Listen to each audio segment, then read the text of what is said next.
ലേവ്യർ 26. അനുഗ്രഹങ്ങൾ. നിങ്ങൾ ആരാധനയ്ക്കായി വിഗ്രഹങ്ങളോ കൊത്തുരൂപങ്ങളോ ഉണ്ടാക്കരുത്. നിങ്ങളുടെ ദേശത്ത് സ്തംഭങ്ങൾ ഉയർത്തുകയോ കൊത്തിയ കല്ലുകൾ നാട്ടുകയോ അരുത്. എന്തെന്നാൽ ഞാനാണ് നിങ്ങളുടെ ദൈവമായ കർത്താവ്. നിങ്ങൾ എൻ്റെ സാബത്ത് ആചരിക്കുകയും എൻ്റെ വിശുദ്ധ സ്ഥലം പൂജ്യമായി കരുതുകയും ചെയ്യുവിൻ. ഞാനാണ് കർത്താവ്. നിങ്ങൾ എൻ്റെ നിയമങ്ങൾ അനുസരിക്കുകയും കൽപ്പനകൾ പാലിക്കുകയും ചെയ്യുമെങ്കിൽ ഞാൻ യഥാകാലം നിങ്ങൾക്ക് മഴ തരും. ഭൂമി വിളവുകൾ വർദ്ധിപ്പിക്കുകയും വൃക്ഷങ്ങൾ ഫലം നൽകുകയും ചെയ്യും. നിങ്ങളുടെ കറ്റമെതിക്കൽ മുന്തിരിപ്പഴം പറിക്കുന്ന കാലം വരെയും മുന്തിരിപ്പഴം പറിക്കുന്ന കാലം വിതയ്ക്കുന്ന കാലം വരെയും നീണ്ടു നിൽക്കും. നിങ്ങൾ തൃപ്തിയാവോളം ഭക്ഷിച്ച് നിങ്ങളുടെ ദേശത്ത് സുരക്ഷിതരായി വസിക്കും. ഞാൻ നിങ്ങളുടെ നാട്ടിൽ സമാധാനം സ്ഥാപിക്കും. നിങ്ങൾ സ്വൈര്യമായി വസിക്കും. ആരും നിങ്ങളെ ഭയപ്പെടുത്തുകയില്ല. ഞാൻ നാട്ടിൽ നിന്ന് ദുഷ്ടമൃഗങ്ങളെ ഓടിച്ചു കളയും. നിങ്ങളുടെ ദേശത്തു കൂടെ വാൾ കടന്നു പോകയില്ല. ശത്രുക്കളെ നിങ്ങൾ തുരത്തും. അവർ നിങ്ങളുടെ മുൻപിൽ വാളിനിരയാകും. നിങ്ങൾ 5 പേർ 100 പേരെയും 100 പേർ 10,000 പേരെയും ഓടിക്കും. ശത്രുക്കൾ നിങ്ങളുടെ മുൻപിൽ വാളിനിരയാകും. ഞാൻ നിങ്ങളെ കടാക്ഷിക്കുകയും സന്താനപുഷ്ടി നൽകി നിങ്ങളെ വർദ്ധിപ്പിക്കുകയും ചെയ്യും. നിങ്ങളുമായി ഞാൻ എൻ്റെ ഉടമ്പടി ഉറപ്പിക്കും. നിങ്ങൾ പഴയ ശേഖരങ്ങളിൽ നിന്ന് ധാന്യങ്ങൾ ഭക്ഷിക്കുകയും പുതിയതിനു വേണ്ടി പഴയതിനെ മാറ്റിക്കളയുകയും ചെയ്യും. ഞാൻ എൻ്റെ കൂടാരം നിങ്ങളുടെ ഇടയിൽ സ്ഥാപിക്കും. ഞാൻ നിങ്ങളെ ഉപേക്ഷിക്കുകയില്ല. ഞാൻ നിങ്ങളുടെ ഇടയിൽ സഞ്ചരിക്കും. ഞാൻ നിങ്ങളുടെ ദൈവവും നിങ്ങൾ എൻ്റെ ജനവുമായിരിക്കും.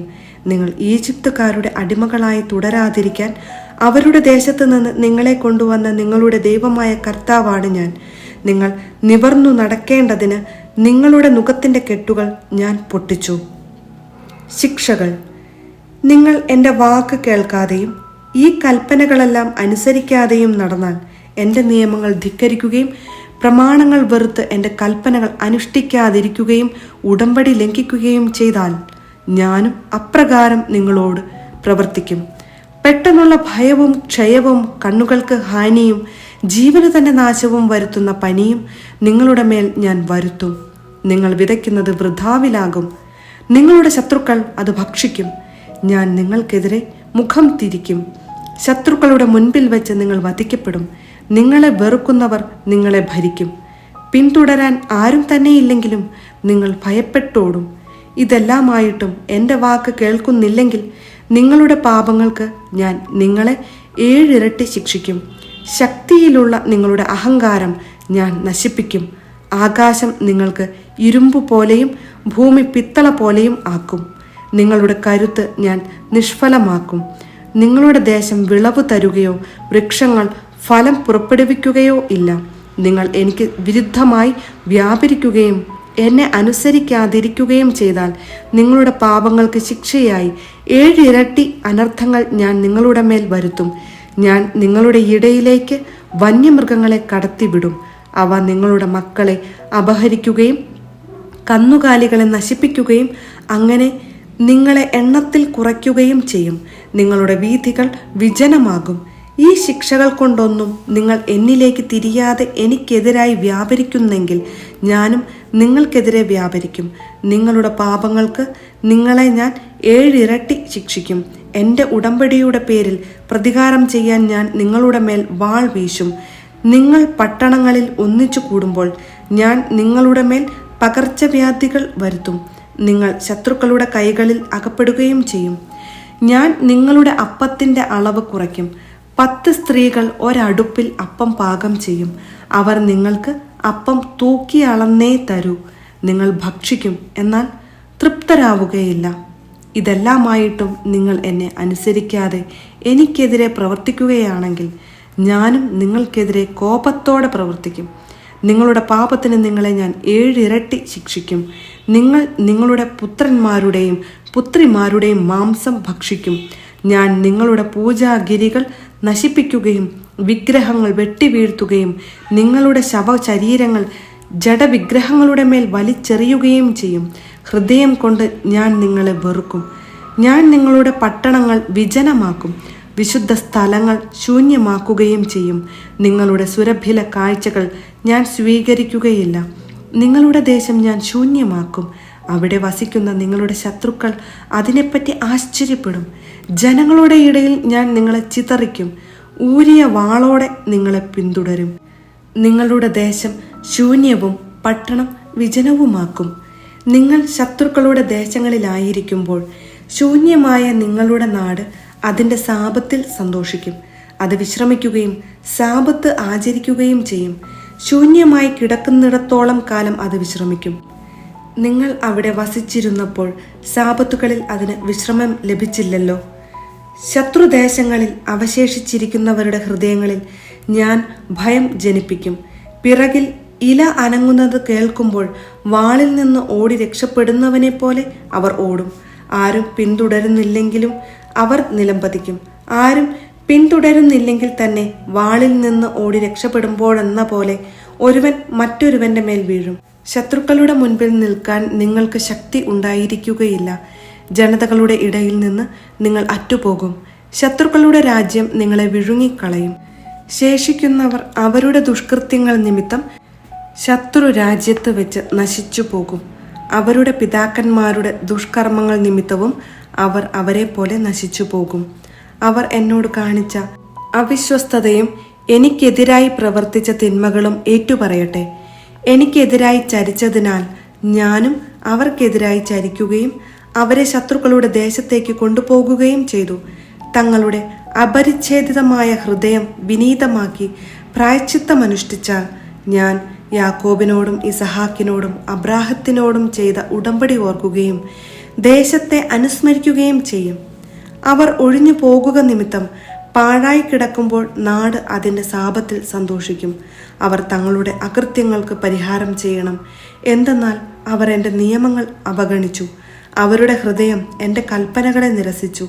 ഇതെല്ലാമാണെങ്കിലും ശത്രുദേശത്തായിരിക്കുമ്പോൾ ഞാൻ അവരെ പരിപൂർണമായി തള്ളിക്കളയുകയോ അവരോടുള്ള ഉടമ്പടി ലംഘിക്കുന്ന വിധത്തിൽ അവരെ വെറുക്കുകയോ നശിപ്പിക്കുകയോ ചെയ്യുകയില്ല. എന്തെന്നാൽ ഞാൻ അവരുടെ ദൈവമായ കർത്താവാണ്.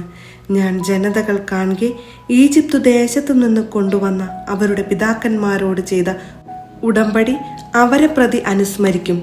അങ്ങനെ ഞാൻ അവരുടെ ദൈവമായിരിക്കും. ഞാനാണ് കർത്താവ്.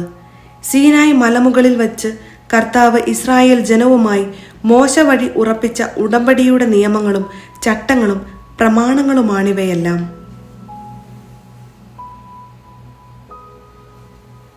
ലേവ്യ അധ്യായം 27. നേർച്ചകൾ. കർത്താവ് മോശയോട് അരുളി ചെയ്തു, ഇസ്രായേൽ ജനത്തോട് പറയുക, വ്യക്തികളെ കർത്താവിന് നേരുകയാണെങ്കിൽ അവരുടെ വില നിശ്ചയിക്കേണ്ടത് ഇപ്രകാരമാണ്. 20-നും 60-നും മധ്യ പ്രായമുള്ള പുരുഷനാണെങ്കിൽ അവന്റെ മൂല്യം വിശുദ്ധ മന്ദിരത്തിലെ നിരക്കനുസരിച്ച് 50 ഷെക്കൽ വെള്ളിയായിരിക്കണം. സ്ത്രീയാണെങ്കിൽ 30 ഷെക്കലും. 5 വയസ്സിനും 20 വയസ്സിനും മധ്യേയാണെങ്കിൽ പുരുഷന് 20 ഷെക്കലും സ്ത്രീക്ക് 10 ഷെക്കലുമായിരിക്കണം മൂല്യം. 1 മാസം മുതൽ 5 വർഷം വരെയാണ് പ്രായമെങ്കിൽ ആൺകുട്ടിക്ക് 5 ഷെക്കൽ വെള്ളിയും പെൺകുട്ടിക്ക് 3 ഷെക്കൽ വെള്ളിയുമായിരിക്കണം. 60 അതിൽ കൂടുതലോ ആണ് പ്രായമെങ്കിൽ പുരുഷന് 15 ഷെക്കലും സ്ത്രീക്ക് 10 ഷെക്കലുമായിരിക്കണം. നിന്റെ മൂല്യനിർണയത്തിനനുസരിച്ച് നൽകാൻ കഴിയാത്ത വിധം ഒരാൾ ദരിദ്രനാണെങ്കിൽ അവൻ പുരോഹിതന്റെ മുൻപിൽ ഹാജരാകണം. പുരോഹിതൻ അവന്റെ വില നിശ്ചയിക്കട്ടെ. നേർന്നവന്റെ കഴിവിനനുസരിച്ച് പുരോഹിതൻ അവന് വില നിശ്ചയിക്കട്ടെ. കർത്താവിന് ബലിയർപ്പിക്കാവുന്ന മൃഗത്തെയാണ് കർത്താവിന് നേരുന്നതെങ്കിൽ ആരു നേർന്നാലും അത് വിശുദ്ധമായിരിക്കും. അവൻ മറ്റൊന്നിനെ അതിനു പകരമാക്കുകയോ മറ്റൊന്നുമായി വച്ചുമാറുകയോ ചെയ്യരുത്. നല്ലതിനു പകരം ചീത്തയെയോ ചീത്തയ്ക്കു പകരം നല്ലതിനെയോ വച്ചുമാറരുത്. ഒരു മൃഗത്തെ മറ്റൊരു മൃഗവുമായി വച്ചുമാറുന്നെങ്കിൽ രണ്ടും കർത്താവിനുള്ളതായിരിക്കും. കർത്താവിന് ബലി അർപ്പിക്കാൻ കൊള്ളാത്ത അശുദ്ധ മൃഗത്തെയാണ് നേർന്നിട്ടുള്ളതെങ്കിൽ അതിനെ പുരോഹിതന്റെ അടുക്കൽ കൊണ്ടുവരണം. നല്ലതോ ചീത്തയോ എന്ന് നോക്കി പുരോഹിതൻ അതിന് മൂല്യം നിർണയിക്കട്ടെ. പുരോഹിതന്റെ മൂല്യനിർണയം അന്തിമമായിരിക്കും. എന്നാൽ അതിനെ വീണ്ടെടുക്കാൻ ആഗ്രഹിക്കുന്നെങ്കിൽ നിർണയിച്ച മൂല്യത്തോടൊപ്പം അതിൻ്റെ 1/5 കൂടി നൽകണം. ഒരുവൻ തൻ്റെ ഭവനം വിശുദ്ധമായിരിക്കാൻ വേണ്ടി കർത്താവിന് പ്രതിഷ്ഠിക്കുകയാണെങ്കിൽ പുരോഹിതൻ അത് നല്ലതോ ചീത്തയോ എന്ന് നിർണയിക്കട്ടെ. പുരോഹിതന്റെ മൂല്യനിർണയം അന്തിമമായിരിക്കും. വീട് പ്രതിഷ്ഠിച്ചവൻ അത് വീണ്ടെടുക്കാൻ ആഗ്രഹിക്കുന്നെങ്കിൽ നിർണയിക്കപ്പെട്ട വിലയോടൊപ്പം അതിൻ്റെ 1/5 കൂടി പണമായി നൽകണം. അപ്പോൾ വീട് അവൻ്റേതാകും.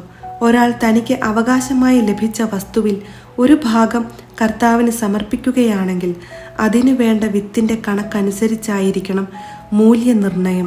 ഒരു ഓമർ യവം വിതയ്ക്കാവുന്ന നിലത്തിന് 50 ഷെക്കൽ വെള്ളിയായിരിക്കണം വില. ജൂബിലി വർഷം തുടങ്ങുന്ന നാൾ മുതൽ ഒരുവൻ തൻ്റെ വയൽ സമർപ്പിക്കുകയാണെങ്കിൽ അതിൻ്റെ വില നീ നിശ്ചയിക്കുന്നത് തന്നെ. എന്നാൽ അവൻ ജൂബിലിക്കു ശേഷമാണ് വയൽ സമർപ്പിക്കുന്നതെങ്കിൽ അടുത്ത ജൂബിലി വരെ എത്ര വർഷമുണ്ടെന്ന് കണക്കാക്കി അതനുസരിച്ച് പുരോഹിതൻ മൂല്യനിർണയം നടത്തണം. അത് നീ നിർണയിച്ച മൂല്യത്തിൽ നിന്ന് കുറയ്ക്കണം. സമർപ്പിച്ച വയൽ വീണ്ടെടുക്കാൻ ഒരാൾ ആഗ്രഹിക്കുന്നെങ്കിൽ നിർണയിച്ച മൂല്യത്തോടൊപ്പം അതിൻ്റെ 1/5 കൂടി നൽകണം. അപ്പോൾ അത് അവൻ്റേതാകും. എന്നാൽ അവൻ തൻ്റെ വയൽ വീണ്ടെടുക്കാതിരിക്കുകയോ അത് മറ്റൊരുവന് വിൽക്കുകയോ ചെയ്താൽ പിന്നീട് ഒരിക്കലും വീണ്ടെടുക്കാവുന്നതല്ല. അത് ജൂബിലി വത്സരത്തിൽ സ്വതന്ത്രമാകുമ്പോൾ സമർപ്പിത വസ്തു പോലെ കർത്താവിനുള്ളതായിരിക്കും. അതിൻ്റെ അവകാശി പുരോഹിതനാണ്. പൂർവികരിൽ നിന്ന് അവകാശമായി ലഭിച്ചതല്ലാതെ വിലയ്ക്ക് വാങ്ങിയ വയൽ ഒരാൾ കർത്താവിന് സമർപ്പിക്കുകയാണെങ്കിൽ ജൂബിലി വരെയുള്ള വർഷങ്ങൾ കണക്കാക്കി പുരോഹിതൻ വില നിശ്ചയിക്കണം. അന്നു തന്നെ അവൻ അതിൻ്റെ വില വിശുദ്ധ വസ്തുവായി കർത്താവിന് നൽകണം. വയൽ പിന്തുടർച്ചാവകാശമായി ആരുടേതായിരുന്നുവോ അവനിൽ നിന്ന് വാങ്ങിയവൻ ജൂബിലി വത്സരത്തിൽ അത് തിരികെ കൊടുക്കണം. എല്ലാ മൂല്യനിർണയവും വിശുദ്ധ മന്ദിരത്തിലെ ഷെക്കലിൻ്റെ കണക്കനുസരിച്ചു വേണം.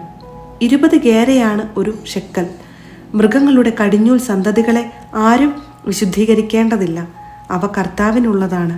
കാളയായാലും ആടായാലും അത് കർത്താവിൻ്റേതാണ്. എന്നാൽ അത് അശുദ്ധ മൃഗമാണെങ്കിൽ നിർണയിക്കപ്പെടുന്ന മൂല്യത്തോടൊപ്പം 1/5 കൂടി കൊടുത്ത് അതിനെ വീണ്ടെടുക്കണം. വീണ്ടെടുത്തില്ലെങ്കിൽ മൂല്യനിർണയമനുസരിച്ച് വിൽക്കണം. എന്നാൽ കർത്താവിന് നിരുപാധികം സമർപ്പിച്ച യാതൊന്നും മനുഷ്യനോ മൃഗമോ അവകാശമായി കിട്ടിയ നിലമോ ആകട്ടെ വിൽക്കുകയോ വീണ്ടെടുക്കുകയോ അരുത്. സമർപ്പിത വസ്തുക്കൾ കർത്താവിന് ഏറ്റവും വിശുദ്ധമാണ്. മനുഷ്യരിൽ നിന്ന് നിർമൂലനം ചെയ്യാൻ ഉഴിഞ്ഞിട്ട ഒരുവനെയും വീണ്ടെടുക്കരുത്. അവനെ കൊന്നുകളയണം. ധാന്യങ്ങളോ വൃക്ഷങ്ങളുടെ ഫലങ്ങളോ ആയി ദേശത്തുള്ളവയുടെയെല്ലാം ദശാംശം കർത്താവിനുള്ളതാണ്. അത് കർത്താവിന് വിശുദ്ധമാണ്. ആരെങ്കിലും ദശാംശത്തിൽ നിന്ന് ഒരു ഭാഗം വീണ്ടെടുക്കാൻ ആഗ്രഹിച്ചാൽ അതോടൊപ്പം 1/5 കൂടി കൊടുക്കണം. ആടുമാടുകളുടെ ദശാംശം, ഇടയൻ്റെ അധീനതയിലുള്ള എല്ലാ മൃഗങ്ങളുടെയും 1/10 കർത്താവിനുള്ളതാണ്. അവ കർത്താവിന് വിശുദ്ധമാണ്. അവ നല്ലതോ ചീത്തയോ എന്ന് അന്വേഷിക്കേണ്ടതില്ല. അവയെ വച്ചുമാറുകയുമരുത്. അങ്ങനെ ചെയ്താൽ അവയും വച്ചുമാറിയവയും കർത്താവിനുള്ളതായിരിക്കും. അവയെ വീണ്ടെടുത്തുകൂടാ. ഇസ്രായേൽ ജനത്തിനു വേണ്ടി സീനായി മലമുകളിൽ വെച്ച് കർത്താവ് മോശയ്ക്ക് നൽകിയ കൽപ്പനകളാണ് ഇവ.